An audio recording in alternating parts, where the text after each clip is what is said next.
이태원에 1년 만에 다시 왔습니다. 시간 순서로 가보겠습니다. 이태원은 조선시대에는 한양 도성 남쪽에 한적한 농경지였고요. 이후 일제강점기와 한국전쟁을 거치면서 이방인적 성격이 강한 모습으로 변모하였고 이국적인 모습으로 발전하였습니다. 그런 계기를 마련한 것은 1905년 러일전쟁에서 승리한 일본이 용산 일대에 군사기지를 조성하면서부터입니다. 용산역과 원효로를 주변으로 일본인 거주지와 상업지역이 형성되었고 공장을 비롯하여 여러 가지 시설들이 들어섰습니다. 당시 제가 서 있는 이태원 일대는 지형적으로 산으로 되어 있는 고립된 지역으로 과수원과 심지어 공동묘지가 있는 상황이었고 용산역 일대가 이국적인 곳이었습니다. 1945년 해방과 한국전쟁 이후에는 일본인들이 사용했던 군사기지를 미군이 접수하면서 들어오게 되고 1953년 휴전협정 이후 미 8군 사령부가 들어오면서 이태원 일대는 미군의 기지촌으로 발전하기 시작하였습니다. 1957년 이후부터 미군들의 외박과 외출이 허용되면서 이태원 1동과 이태원 2동의 좁은 골목 사이로 주택들이 들어서게 되고요. 빨래업과 임대업이 성행하였습니다. 그리고 상권 측면에서는 이태원 소방서 뒤쪽으로 율락가와 클럽들이 들어서면서 서울에서는 볼 수 없는 모습이 연출이 되고 이후부터 이국적인 업종들이 들어오기 시작합니다. 1970년대에는 이 대로변을 중심으로 부동산 임대업의 건물들이 들어섰는데 73년도에 저 해밀턴 호텔이 들어서고요. 다양한 그 건물 형태가 들어서면서 상업지구의 모습을 갖추기 시작합니다.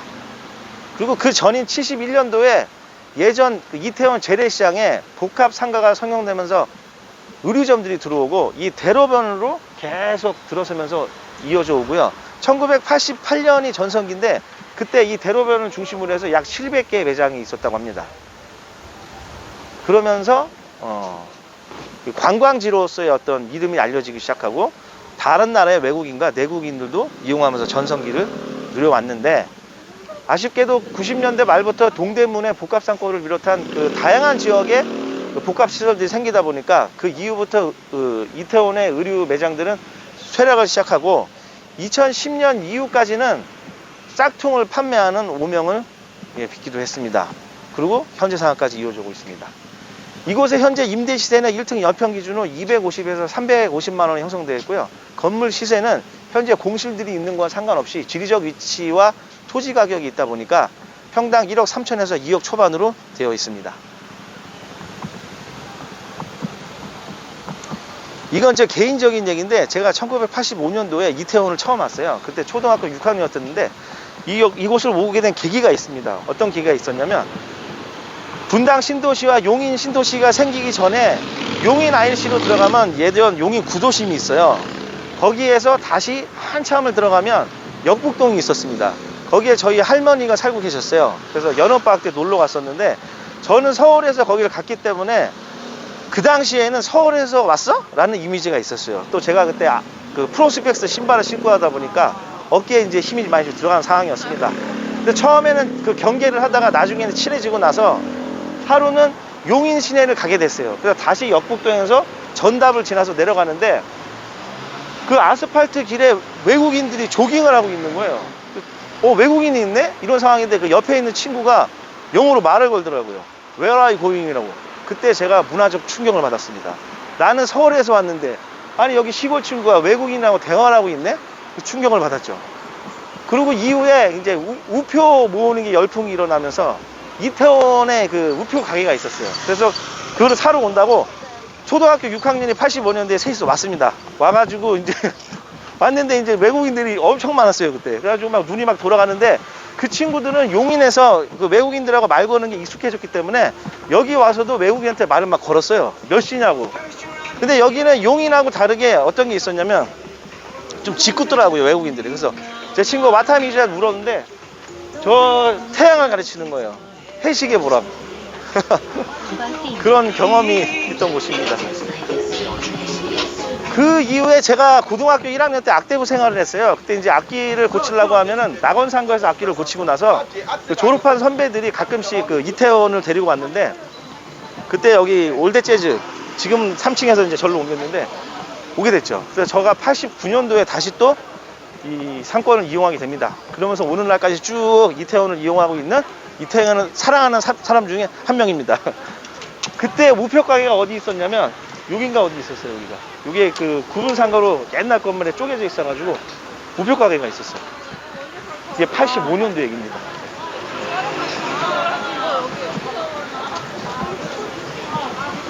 제가 이태원을 일주일에 두세 번은 이렇게 차로도 지나다니고 여기 단골집이 있어가지고 와요. 오는데 평일에는 이 대로변을 중심으로 사람들이 별로 없어요. 저 안쪽에도 그렇고 문 닫은 가게들도 많고. 근데 오늘은 일요일 저녁이다 보니까 그래도 사람들이 좀 많이 있습니다.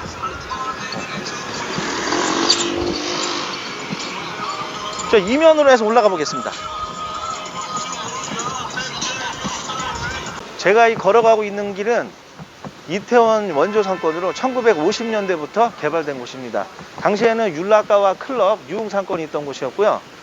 후커힐이라는 원조 상권이에요. 1970년대까지는 내국인은 제한됐던 곳입니다. 이태원 상권은 1980년대 최고의 전성기를 구가합니다.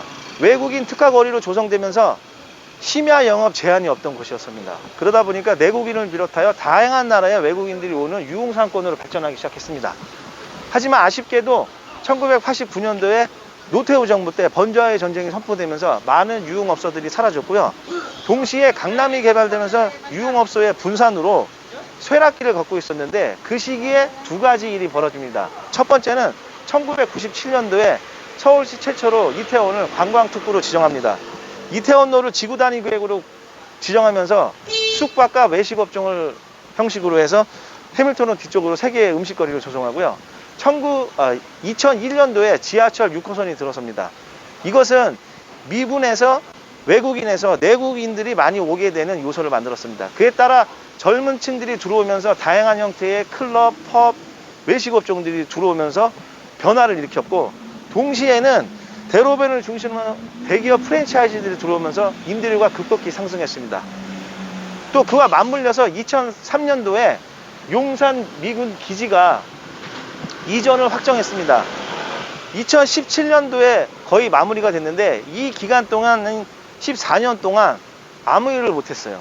그러는 사이에 미국인들을 비롯한 가족들과 지인들이 떠나가고, 이것은 단순한 유흥상권의 쇠퇴를 의미하는 것이 아닌 미국인들에 있었던 이국적인 그 인테리어가 사라지는 것을 의미했습니다. 그 시간이 지나면서 이 이태원 상권은 내국인들이 클럽과 펍을 중심으로 밤상권으로 지탱하고 있었는데, 안타깝게도 코로나가 터지면서 더욱 어려운 상황에 직면해 있습니다. 클럽과의 코로나는 이태원 상권에 부정적인 이미지를 심어준 것은 사실입니다. 저는 개인적으로 더 걱정되는 것은 코로나 이후에 현재 이태원에 남아있던 실험적이고 창의적인 그 개인 자영업자들이 다 떠나간다면 천편일률적인 업종들이 계속 들어오면서 프랜차이즈화 되는 게 가장 우려스럽습니다.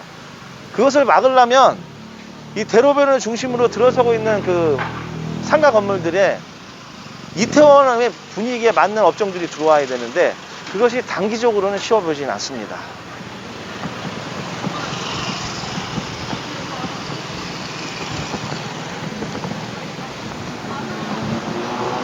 해밀턴 호텔 이면으로 들어가고 있습니다. 오른쪽 건물은 해밀턴 호텔 별관 건물입니다. 용산 미군 기지 이전으로 미국인들은 떠나갔지만 서울 시내만 하더라도 요즘은 국제화 시대이기 때문에 다양한 외국인들이 살고 있습니다. 따라서 그 사람들이 올 수 있는 요소를 만든다면 다시 이태원은 이국적인 분위기를 연출할 수 있을 것이라고 생각합니다. 제 딸이 올해 21살인데요. 작년에 재수를 했어요. 그래서 올해 다행히 대학을 붙었는데, 제가 작년에 약속한 게 너 대학 붙으면 아빠하고 이태원 클럽 가자 하고 약속을 했거든요. 근데 지금 코로나가 터져서 못 오고 있습니다.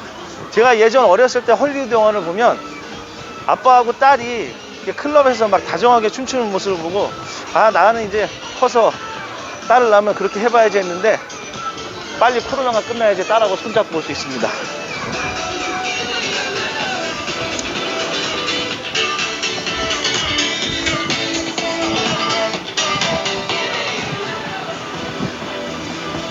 현재 이태원 상권은 평일과 주말에 그 편차가 심합니다. 지금은 일요일 저녁이다 보니까 그래도 문 닫은 가게 숫자가 좀 적고 사람들이 있는데, 평일 저녁에는 사람도 별로 없고 문 닫은 가게들이 많아요.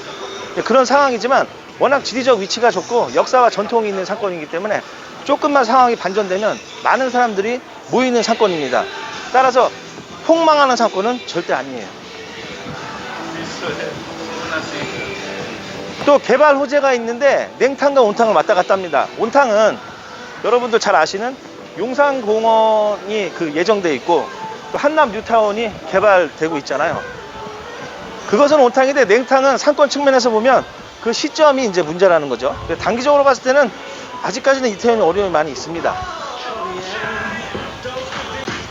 건물 측면에서 봤을 때 이태원은 부동산의 특성상 없는 이슈도 만들어내는 요소가 있는데, 확실한 이슈 두 가지가 있기 때문에 장기적으로 봤을 때는 괜찮아 보이며, 다만 투자 시점과 기회비용을 생각해야 된다고 봅니다. 현재 강남을 비롯하여 서울 시내 주요 상권은 건물 가격이 많이 올라와 있습니다. 따라서 앞으로는 주식과 마찬가지로 상권과 입지에 타이밍을 잘 보고 투자를 해야 된다고 생각합니다. 자칫 잘못하면 그 전에 매수한 매수인의 매도 타이밍에 차익 실현을 받아주는 꼴이 될 수 있습니다.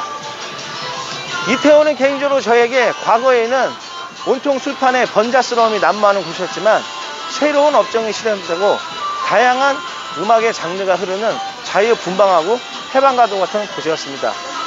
앞으로 그런 이태원 사건이 다시 살아나길 희망합니다. 오늘은 여기서 마치겠습니다. 감사합니다.